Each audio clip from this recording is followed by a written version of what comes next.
இருக்கு. ஏன் ரொம்ப சந்தோஷமா இருக்கு அப்படின்னா, அறம் செய் படத்தோட ஆடியோ லான்ச்சுக்கு வந்திருக்கேன். ரொம்ப பார்க்கவே வந்து பிரம்மாண்டமா இருக்கு.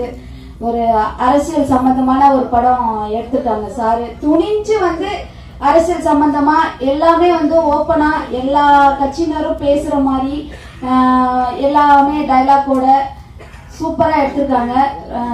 எனக்கு ரொம்ப பிடிச்சிருக்கு. இன்னொரு விஷயம் அப்படின்னு பாத்தீங்கன்னா, இந்த அறம் செய் படத்துல வந்து இது வேற கத்த போறேன். ஹலோ சார், சாரி சார்,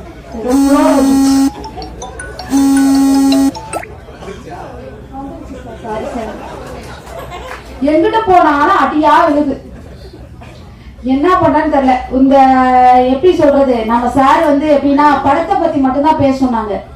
ஆனா அப்படி பர்சனலா பத்தி பேச விட்டு சுமங்கெல்லாம் வந்து பூகம்பம் அப்படியே கிளம்புது. இருந்தாலும் ஒருத்தர் முன்னேறதுக்காக 4 பேர் அட்வைஸ் பண்ணா அதை கண்டிப்பா நம்ம ஏத்துதான் ஆகணும்.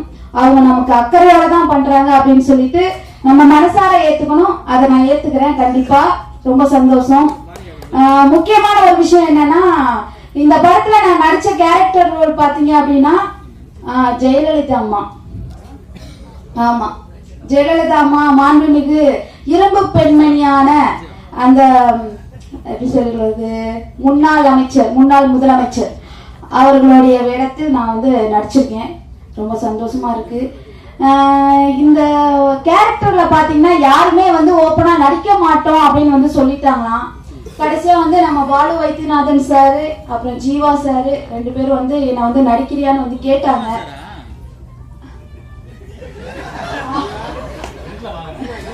ஜீவா சார், ஜீவா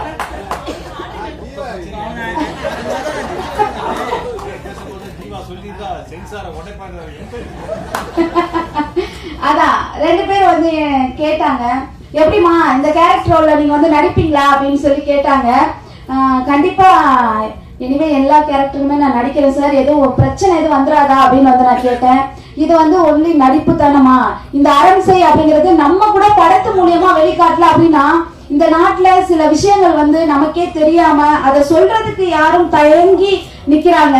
சோ இந்த படம் பார்த்தாவது எல்லா மக்களும் நேரடியாக தன்னம்பிக்கையா தைரியமா வந்து இந்த படத்தின் மூலமா எல்லாரும் வந்து துணிஞ்சு யாரா இருந்தாலும் பயப்படாம கேட்கணும் அப்படிங்கிறதுக்காக தான் இந்த படம் வந்து நான் வந்து எடுக்கிறேன். அதனால சோ உனக்கான கேரக்டரோட நீங்க பண்ணுங்க அப்படின்னாங்க. கொஞ்சம் தயங்கியே இருந்தேன்.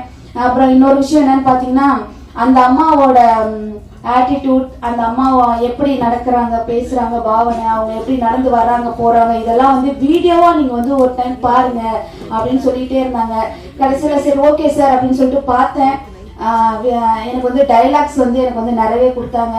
அதை வந்து பின்பற்றி சாரோட நம்பிக்கையை இழக்காம கண்டிப்பா என்னால முடிஞ்ச வரைக்கும் இந்த படத்தை வந்து நான் வந்து நடிச்சு கொடுத்துருக்கேன். என் மனசார எப்படி சொல்றது, நானே ரொம்ப சந்தோஷப்படுறேன். நீங்க எல்லாருமே இந்த மீடியாக்கள் ஆப்போசிட்டா வந்து நல்லதும் நடக்கும் கெட்டதும் நடக்கும், இந்த மாதிரி வந்து கஷ்டப்பட்டு எடுக்கிற படத்துக்கு நீங்க வந்து உறுதுணையா ஒரு ஹெல்ப்ஃபுல்லா இருந்தீங்க அப்படின்னா எங்களுக்கு வந்து ரொம்ப சந்தோஷமா இருக்கும். முதல் படம் வெளியாக உள்ளது. ஒரு 15 படம் நடிச்சு முடிச்சுட்டு, ஆனா வரவிக்கிறது வந்து இந்த படம் தான், அறம் செய் படம் தான் வரப்போகுது. ஸோ எல்லாரும் சப்போர்ட்டா இருந்து எங்களுக்கு இந்த மாதிரி டீமுக்கு, எல்லா டீமுக்கும் எங்களுக்கு வந்து ரொம்ப கஷ்டப்பட்டு எடுத்துருக்காங்க அறம் செய். அதனால இந்த டீமுக்கும் நீங்க வந்து என்ன சொல்றது, எனக்கு அவர் சொன்னதே மைண்ட்ல ஓடிக்கிட்டே இருக்கு. டக்கு டக்கு டக்கு டக்கு டக்குன்னு ஓடுது. என்னடா கூப்பிட்டு வச்சு இவ்வளவு அழகா தெளிவா பேசுறாரு அப்படின்னு சொல்லிட்டு இப்ப சப்போர்ட் பண்ணுங்க எல்லாரும். நீங்க சொல்றதுனால. உங்க பேர் என்ன சார்?